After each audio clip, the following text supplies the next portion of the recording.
Hello friends, இன்னைக்கு பட்டாணி குழம்பு எப்படி பண்ணுறதுங்கிறத பார்க்கலாம். அதுக்கு கூட உருளைக்கிழங்கை க்யூபாக கட் பண்ணிட்டுட்டு ஃபிங்கர் சிப்ஸை ஃப்ரை பண்ணுற மாதிரி ஆயிலில் ஸ்ட்ரெயிட்டாக பாயில் பண்ணாதக்கே குக் பண்ணாதக்கே உருளைக்கிழங்க க்யூபாக வறுத்து கொஞ்சமாக உப்பு போட்டு எடுத்து வச்சுட்டு விடுறது. இஞ்சி, பச்சை மிளகாய், கார்லிக் அதை வதக்கின்ட்டு வெங்காயம், தக்காளி அது கூட சேர்த்தி வதக்கிக்கிறது. இது கூட்டானாவும் சாதத்து கூட சாப்பிட நல்லா இருக்கும், சப்பாத்தி கூடயும் சாப்பிட்றதுக்கு நல்லா இருக்கும். அப்படி ஒரு டிஷ் இது. அது நல்லா அரைச்செடுத்துட்டு இந்த மசாலாவை எண்ணெய் ஊஸ் அவுட் ஆகிறது வரை வதக்கிக்கிறது.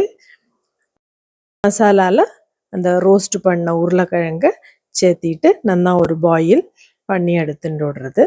பட்டாணி ஓவர் நைட் சோக் பண்ணி வச்சுருப்போம் இல்லையா, அதை உப்பு மஞ்சள் பொடி போட்டுட்டு நல்லா 3 விசில் உப்பு மஞ்சள் பொடியும் சேர்த்து விசிலில் வச்சு விட்றது. அப்போ அது அளவாக வெந்தோடும், ரொம்ப குழையாது. ஒயிட்டும் யூஸ் பண்ணலாம், க்ரீன் பட்டாணியும், ஆனால் ட்ரை பட்டாணி. அப்புறம் அதை மசாலாவில் சேர்த்திட்டு ஒரு கொதி வந்தது.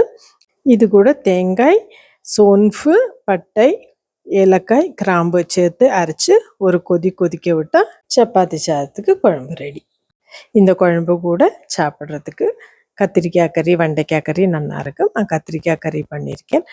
குழம்பு கொஞ்சம் ஸ்பைஸியாக பண்ணினதுனால இது காரம் போடாதக்கி ஜஸ்ட்டு ரோஸ்ட் பண்ணின ஒரு கத்திரிக்காய் கறி.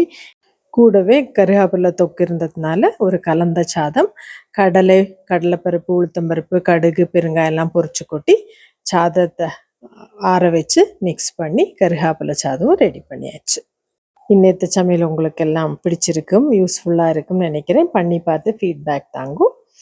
சேனல் சப்ஸ்கிரைப் பண்ணுங்க. Thank you so much. பை.